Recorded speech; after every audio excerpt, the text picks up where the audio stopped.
Parece que foi ontem.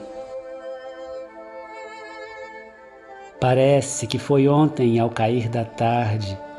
quando o sol se punha vagarosamente sobre o Monte Subásio, que nós o vimos pela última vez. E ele cantava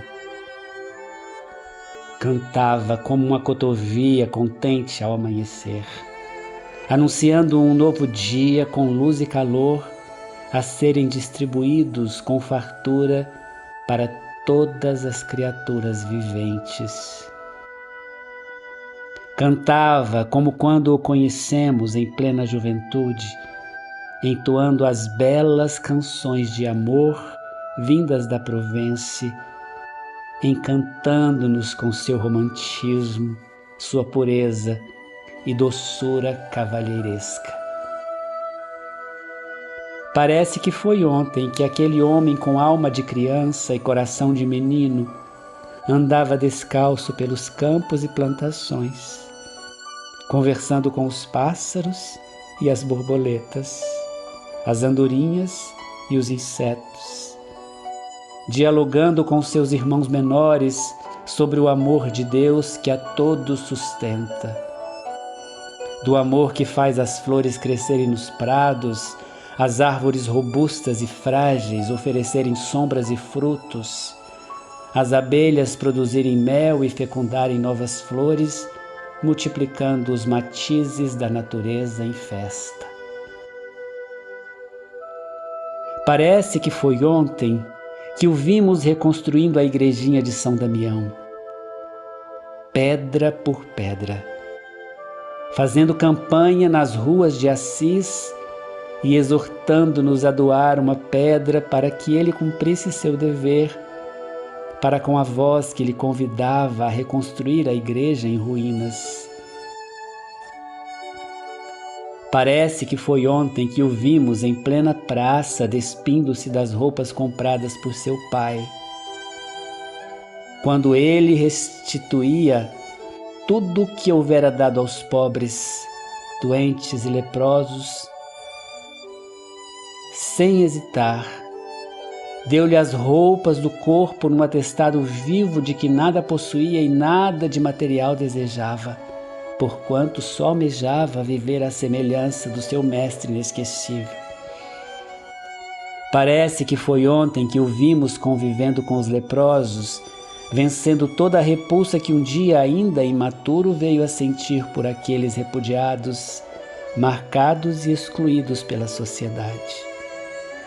Chamando-os de irmãos, deu-lhes visibilidade, cidadania, resgatando a autoestima que muitos já haviam perdido no isolamento ao qual estavam relegados.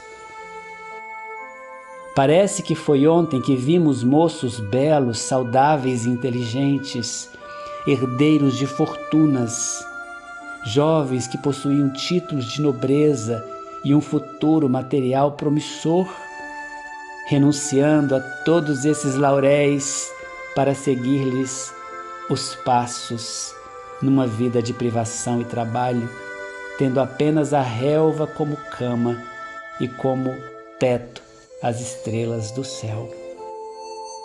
Não eram loucos, embora assim tivessem sido considerados num primeiro momento. Eram espíritos lúcidos e atentos aos compromissos assumidos junto a Francisco e às suas próprias consciências, que ao ouvirem o chamado do pobrezinho, tudo deixaram para viver a experiência mais bela que um grupo, uma comunidade de pessoas pôde viver depois do advento de Jesus, com seu grupo de homens simples e sonhadores.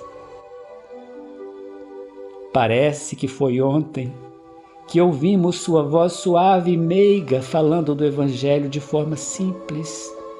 embalada por metáforas e histórias que ele sabia tão bem criar, bem ao gosto popular e bem próximas do entendimento daqueles que o ouviam. Exortava seus amigos, seus fratellos, pois não os via como discípulos. Exortava-os a saírem pelo mundo em duplas, pregando a palavra libertadora anunciada e vivida por aquele que era sua fonte perene de inspiração. Parece que foi ontem que aquele homem franzino, mais parecido com um menino, pregava para os peixes e para os pássaros, para as formigas e ervas daninhas, para as abelhas e flores, afagando animais domésticos e selvagens com uma mansuetude só vista antes no poeta da Galileia. Parece que foi ontem que o vimos prostrar-se diante do Papa Inocêncio III, solicitando a permissão para ser pobre e poder viver pregando o Evangelho sem posses, sem pretensões, sem hierarquias, num convite espontâneo para que vivêssemos um novo tempo de paz e fraternidade, sem competirmos uns com os outros, repartindo o pão com os famintos, agasalhando os desnudos, aplacando a sede dos sedentos, saciando a fome de paz e de amor da multidão. Parece que foi ontem que ele abdicou da direção da ordem que teve que criar para que seus irmãos não fossem perseguidos, pois percebeu que esta não lhe pertencia e possuí-la seria algo contrário ao voto de pobreza. Em meio aos seus irmãos, ele tantas vezes sorriu e chorou, fez planos, experimentou dissabores e preocupações com o crescimento da ordem, administrou conflitos, nunca desejando ser dono de coisa alguma e muito menos um santo. Sua grande realização era poder cuidar de todos com esmero e dedicação, abraçando e beijando, repartindo seu carinho, sua amizade, seu pão, pois todos eram seus irmãos e membros da grande família universal. Parece que foi ontem que, vencendo o machismo secular e a suspeita que sempre pairou sobre as mulheres, que ele acolheu Clara com benevolência, como uma filha do seu coração, aceitando seus votos e protegendo-a com sua mansuetude ante a opção que fazia de seguir-lhe os passos na vivência do Evangelho. Parece que foi ontem que o trovador do Evangelho nos olhou com lágrimas nos olhos, com um sorriso nos lábios,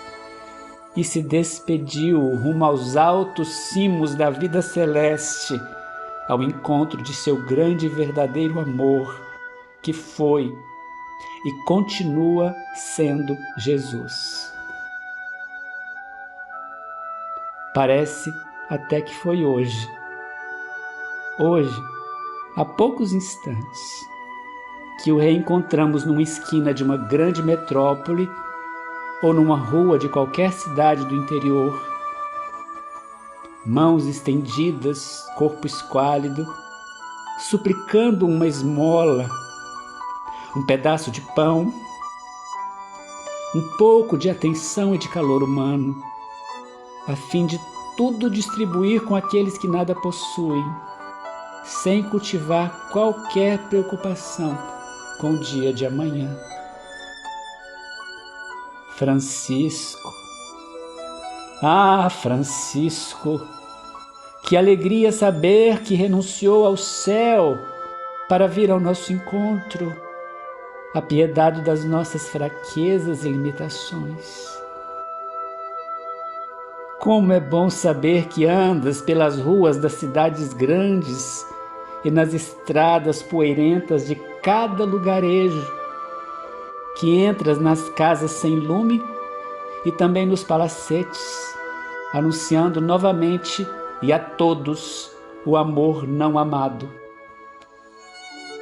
Que júbilo nos invade saber que podemos continuar contando com seu estímulo, a fim de bendizermos o sol e a chuva, a noite e o dia, a dor e a alegria, o fogo e a água, o que se perde e o que se ganha, aquilo que chega e o que parte das nossas vidas. Só um amigo verdadeiro renunciaria ao céu para estar junto daqueles companheiros que ainda não conquistaram em si o paraíso. Parece que foi ontem.